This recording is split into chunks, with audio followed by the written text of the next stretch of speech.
Lions versus the Vikings.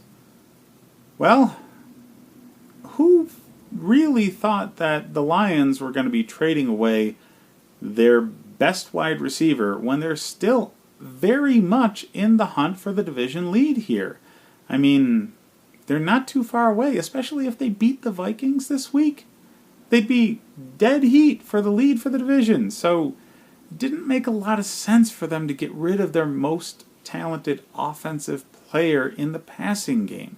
But yeah, that's the kind of decision that's allowed Detroit to be essentially the doormat of this division for a very, very long time. I would expect Kerryon Johnson to be the only worthwhile skill position play from Detroit. Matt Stafford is typically a solid play. He's never usually the QB1 for anybody in their leagues because he's the only offense for Detroit a lot of times, and teams key in on that, and he tends to turn the ball over or just get defenses scheming to take the pass away because they just get pass happy. So he'll be a QB2, as always.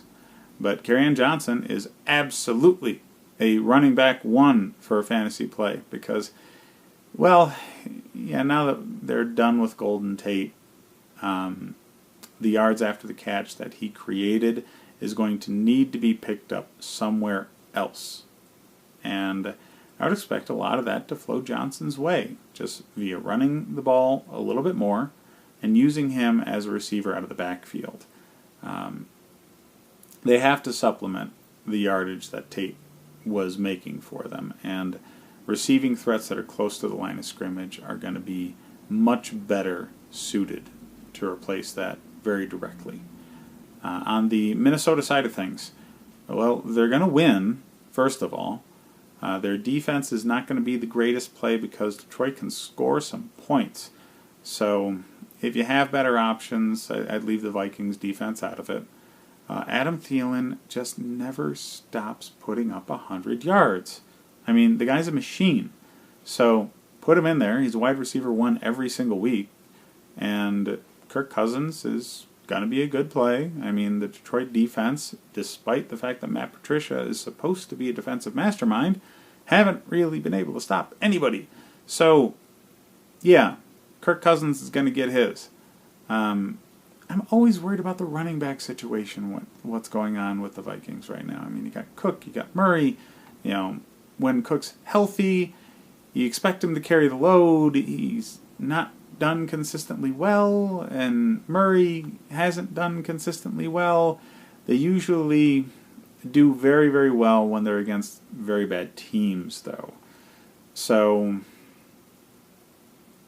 even when Cook's healthy and in the lineup, Murray's done enough to carve out a notch for himself in this rotation. It's going to be a similar situation to what's going on with the Bears.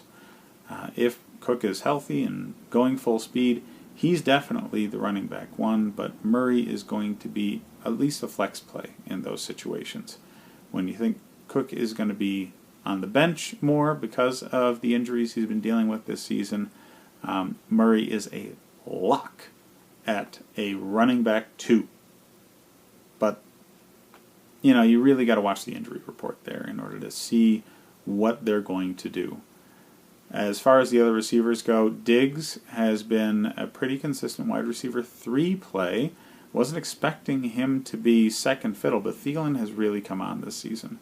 So most of the offensive skill talent on the Minnesota side is going to be in somebody's lineup in some fashion. So if you got him, put him out there.